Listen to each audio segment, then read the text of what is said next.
Happy Saturday, friends. It's Annie with Okie Annie's Adventures. Today we are in Choctaw, Oklahoma, and we are here at the Oklahoma Gathering Games, the Scottish Festival. This is the second one we've attended in the last few months, so we're very excited to see what this one has to offer.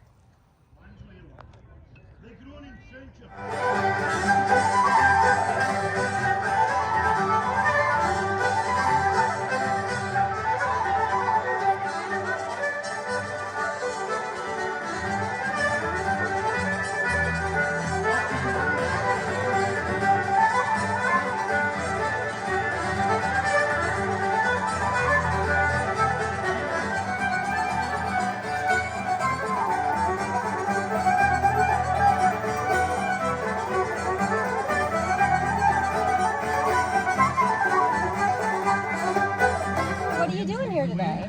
So we are Glomstall. We are basically we're Vikings in Oklahoma.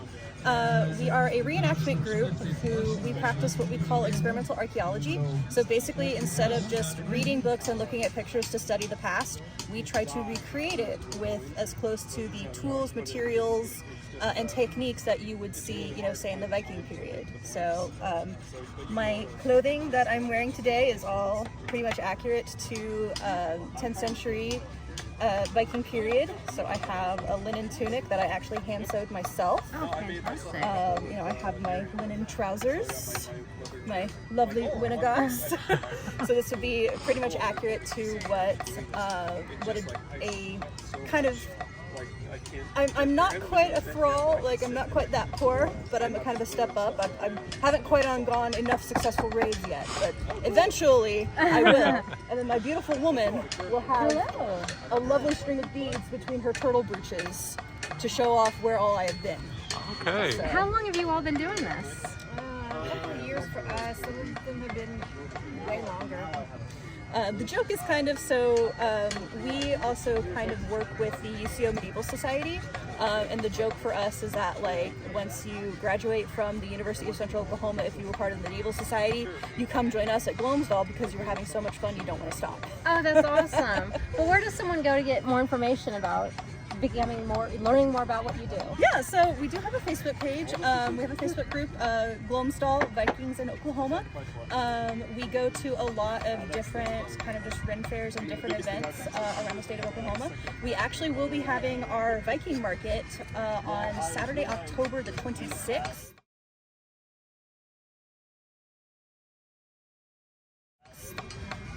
So if you check that out, that is open to the public, so you can come and learn more about us and maybe even pick up some cool handmade Viking crafts. That's awesome. Well, thank you for taking the time to answer a few questions today. Of course, anytime. Thank you very much. So you can see, unlike knitting, I'm taking smaller strips of yarn. And how I do this is I'm using one needle. I keep a loop on my thumb. This loop's behind my thumb. I'm going to pick up a stitch in this row, take the loop behind my thumb, twist it through, and then I pull all the way through, and now I have a new loop on my thumb and the new loop after my thumb. So it's slower than knitting and crochet, you can pull it through all the time, but it means you can't drop a stitch, it's not going to unravel, and even if you get a hole in it, you can just stitch it right back up again. So you think historically when people had to do everything from shearing the sheep to spinning the wool to making the fabric, you wanted something that was really easy to fix and replace. Feel free to Sorry, I didn't mean to. Yeah. This is really... So yes, two different stitches, so you can see a slightly different pattern with these. That is just great.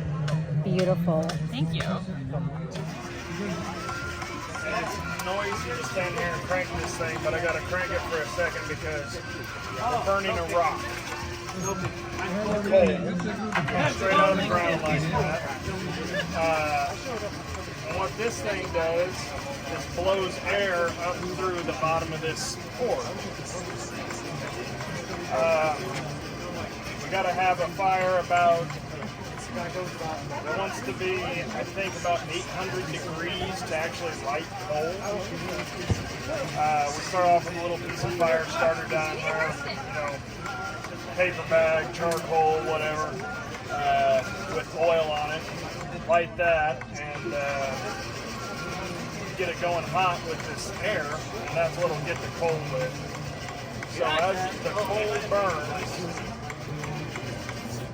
it becomes coke. That.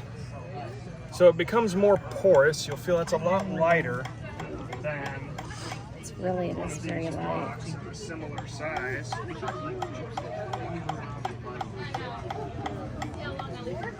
Wow. So as the coal burns, the stuff inside of it that burns will rise to a certain temperature and then vaporize. And in that process produce a bunch of heat. So that becomes clinker, which is lighter still. And that's all the glass and arsenic and non-combustibles that condense into basically a glass that's It's very so light, porous. yeah. We like to give it to kids and call it dragon snot. 'Cause Beautiful. Thank you.